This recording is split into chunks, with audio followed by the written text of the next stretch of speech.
ऊर्जा आणि महिला व बालविकास मंत्री महाराष्ट्र राज्य यांना मी आपणास मार्गदर्शन करण्यासाठी विनंती करते.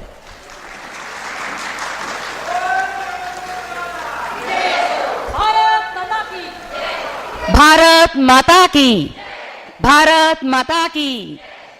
आज आपल्या सातारा येथे भारतीय मजदूर संघ व महाराष्ट्र अंगणवाडी कर्मचारी महासंघाच्या वतीने होत असलेल्या ह्या तिसऱ्या अधिवेशनासाठी उपस्थित आदरणीय अनिल ढुमनेजी, खास मध्य प्रदेशमधून आपल्या सगळ्यांना मार्गदर्शन करण्यासाठी आलेल्या संगीताताई श्रीवास्तव, किरणजी मिलगीर, श्रीपादजी कुडासकर, श्री बाळासाहेबजी भुजबळ, रामरावजी गोळे, रवींद्रजी माने, ॲडव्होकेट सावंतजी, या ठिकाणी उपस्थित असलेले आमचे सिव्हिल सर्जन, महिला बाल विकासचे डेप्युटी CEO, आपल्या भारतीय जनता पार्टीच्या नगरसेविका सिद्धिताई पवार, वनिताताई सावंत, उषाताई पाटील, स्मिताताई पानसे, खास पुण्याहून माझ्यासोबत आलेल्या डॉक्टर अंजलीताई कोहकडे, उपस्थित सर्व मान्यवर आणि मोठ्या संख्येने जमलेल्या सर्व अंगणवाडी ताई.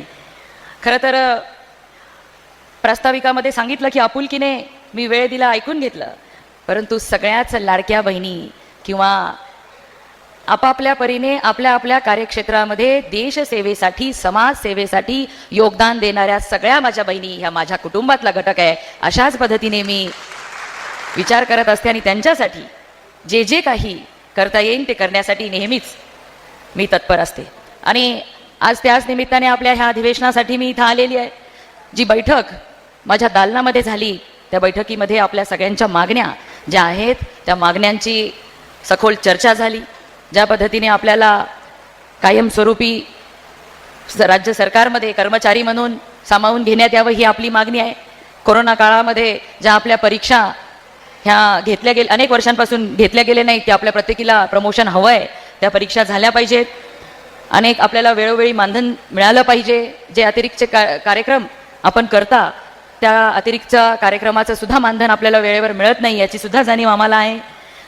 चांगले आधुनिक मोबाईल आपल्याला मिळाले पाहिजे, कारण प्रत्येक केंद्र सरकारचा किंवा राज्य सरकारचा उपक्रम, पोषण ट्रॅकर असू देत किंवा वेगवेगळे जे काही आपले ॲप आहेत ते चांगल्या पद्धतीने आपल्या मोबाईलवर चालले पाहिजे, जेणेकरून आपल्याला वेळोवेळी त्याची नोंद करता आली पाहिजे. अनेक अंगणवाडी ताई आमच्या अशा दुर्गम भागामध्ये असतात जिथे मोबाईलचं नेटवर्कसुद्धा चांगलं नसतं. मग अशा अनेक समस्या असून सुद्धा आपल्या देशामध्ये, आपल्या राज्यामध्ये आपण ज्या पद्धतीने पंतप्रधान नरेंद्र मोदीजी, आदरणीय मुख्यमंत्री देवेंद्र फडणवीस साहेब पूर्णपणे विकसित भारताचं स्वप्न, पूर्णपणे विकसित महाराष्ट्राचं स्वप्न हे पाहत आहेत, हे केवळ तुमच्या सर्वांच्या योगदानाने पूर्ण होणार आहे.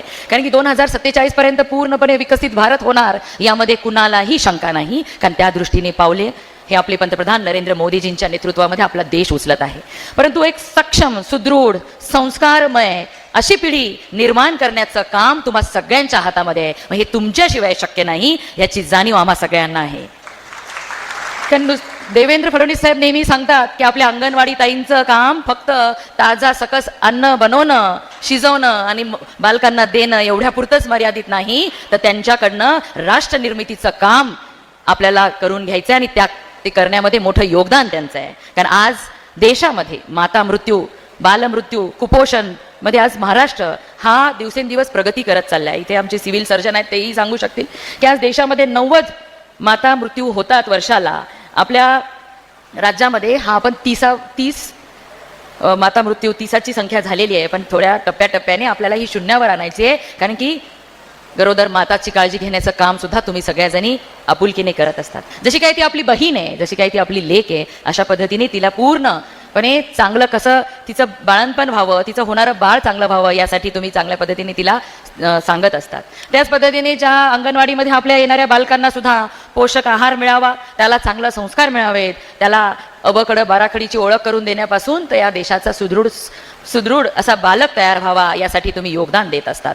ह्या सगळ्यांची जाणीव आहे आणि त्याचमुळे आपण ह्या अधिवेशनाच्या माध्यमातून जे जे काही या ठिकाणी आज तुमचं पूर्ण दिवसभराच्या ह्या अधिवेशनामध्ये चर्चा होईल, ज्या अपेक्षा ठेवल्या जातील सरकार म्हणून, सरकारची एक माध्यम म्हणून आपल्याला मी शब्द देते की आपल्या प्रत्येक मागणीला सकारात्मक पद्धतीने आपल्याला उत्तर देणारे मुख्यमंत्री आपल्याकडे आहेत. आपल्या सगळ्यांना हेही मान्य करावं लागेल की मुख्यमंत्री देवेंद्र फडणवीस साहेबांनीच प्रत्येक वेळी अंगणवाडी सेविकांचं मानधनामध्ये वाढ असेल, त्यांच्या ज्या ज्या मागण्या असतील त्या पूर्ण करण्याचा निर्णय या राज्यामध्ये फक्त देवाभाऊंनी घेतलेला आहे. कारण देवाभाऊंचं खास लक्ष हे आपल्या लाडक्या बहिणींकडे आहे. आणि म्हणून मोदीजी सुद्धा म्हणतात की जेव्हा 5 ट्रिलियन इकॉनॉमीचं स्वप्न देश बघतोय, 1 ट्रिलियन इकॉनॉमीचा हिस्सा हा आपलं राज्य पेलणार आहे, त्यामध्ये समसमान महिलांचा हिस्सा हा तेवढाच असणार आहे. महिलांनी ह्यामध्ये लक्ष घातल्यानंतरच हे शक्य होणार आहे. आणि म्हणून अंगणवाडी ताई म्हणून आपण आपल्या कार्यक्षेत्रातल्या प्रत्येक कुटुंबातल्या लहान मुलांपासून गरोदर मातांचं काळजी घेण्याचं जे महान काम करत आहेत, निश्चितच राष्ट्रहिताचं हे काम आहे. आणि म्हणून कामगार हित जपण्याबरोबरच राष्ट्रहित सुद्धा आपल्या देशाच्या प्रगतीमध्ये आपण कोणत्या ना कोणत्या माध्यमातून हातभार लावू शकतो, हाही विचार आपल्या सर्वांच्या मनामध्ये सगळ्यात पहिली येतो. म्हणून एवढं मोठं चांगलं काम आपण भारतीय मजदूर संघाच्या सोबत राहून करत आहात. आपल्या ज्या ज्या अडचणी असतील त्या सोडवण्याचा शब्द आपल्याला ह्या निमित्ताने देते आणि आपल्या सगळ्यांना विश्वास देऊ इच्छिते की आपल्या सगळ्यांना आनंदी समाधानी ठेवण्यानंतरच या राज्यातील बालक सुद्धा आनंदाने मोठे होतील ह्याची जाणीव आम्हाला आहे. म्हणून आपण निश्चिंत राहा. आपल्या ज्या ज्या मागण्या आहेत त्या पूर्ण करण्यासाठी मी